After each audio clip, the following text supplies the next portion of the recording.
செல்லக்குட்டீஸ் எல்லாருக்குமே வந்து பார்த்தீங்கன்னா ஒரு சிறப்பான குட் ஆஃப்டர்நூன்பா. வீடியோக்குள்ள போறதுக்கு முன்னாடி 10, 11, 12ஆம் வகுப்பு மாணவர்களுக்கு மிக முக்கியமான ஒரு தகவல் ஒன்று வெளியாகி இருக்கிறது. தகவலை பார்ப்பதற்கு முன்பு வீடியோவை முழுமைக்கும் வந்து பாருங்க.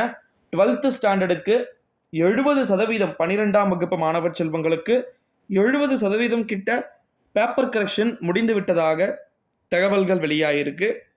என்ன ப்ரோ சொல்றீங்க திடுதிடுப்புன்னு வந்து அப்படின்னு வந்து கேட்டிங்கன்னா, ஆமாம்ப்பா. இப்போ நெக்ஸ்ட் அடுத்த கட்டமாக வந்து ரெடியாக இருக்கீங்களா?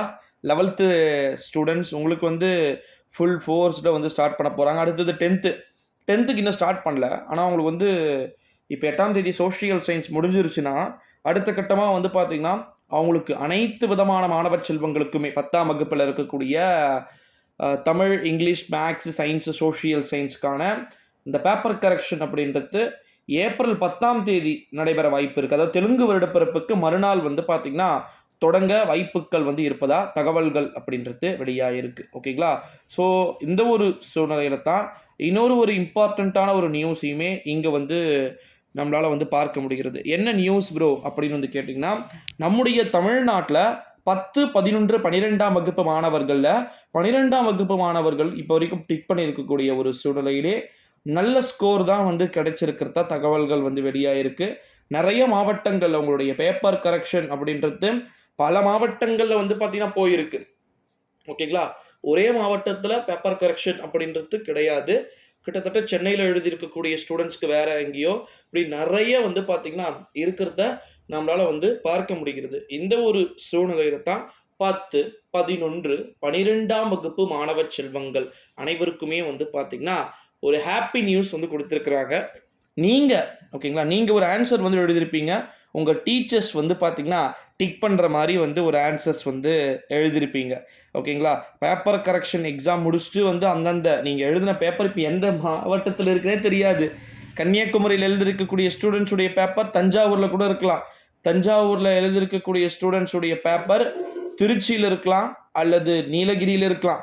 எங்கே வேணால் இருக்கலாம். ஓகேங்களா?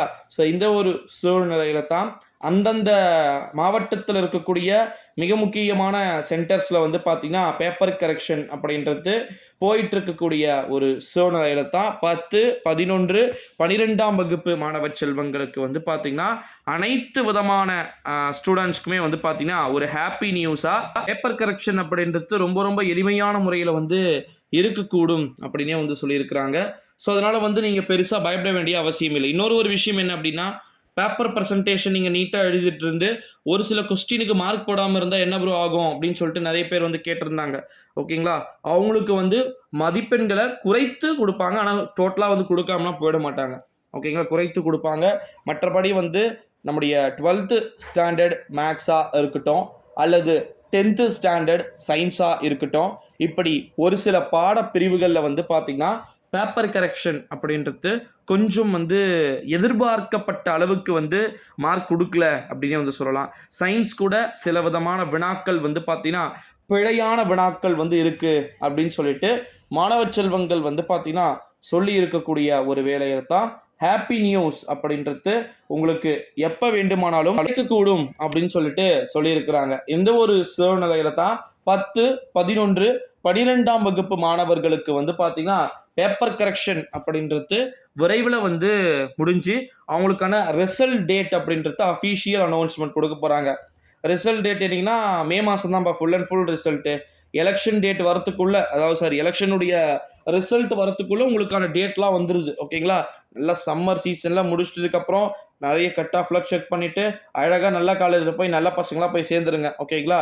அப்படி ஒரு வேளை சப்போஸ் சொல்கிறேன் 12th ஸ்டாண்டர்ட் எசக்கு புசக்கா வந்து நாங்கள் ஃபெயில் ஆகிட்டோம் ப்ரோ, ஒரு சில சப்ஜெக்டில் என்ன பண்ணுறதுன்னு எங்களுக்கு தெரியல ப்ரோ அப்படின்னா டோன்ட் வாரி. ஓகேங்களா? பயப்பட வேண்டிய அவசியமே வந்து கிடையாது. அனைத்து விதமான மாணவ செல்வங்களுமே வந்து பார்த்தீங்கன்னா அடுத்த வாய்ப்பு அப்படின்றது உடனே வருது. ஓகேங்களா? ஜூன்லேயே வருது. ஸோ அந்த ஜூன்லேயே வரக்கூடியதில் வந்து பார்த்தீங்கன்னா நீங்கள் ரொம்ப ரொம்ப அழகாக நீட்னஸாக எழுதுமாறு கேட்டுக்கொள்ளப்படுகிறது. எக்ஸாம்ஸை அழகாக பக்காவாக நீட்டாக சேஃப் அண்ட் செக்யூராக பண்ணுங்கள். ஓகேங்களா? ஸோ இந்த வீடியோவை உங்கள் ஃப்ரெண்ட்ஸ் அண்ட் ஃபேமிலி எல்லாருக்குமே வந்து ஷேர் பண்ணிக்குமாறு மோஸ்ட்லி வந்து கேட்டுக்கொள்ளப்படுகிறது. 10, 11, 12ஆம் வகுப்பு மாணவ செல்வங்கள் அனைவருக்குமான அறிவிப்பு. இந்த வீடியோவை உங்கள் ஃப்ரெண்ட்ஸ் அண்ட் ஃபேமிலி எல்லாருக்குமே வந்து ஷேர் பண்ணிக்கோங்க.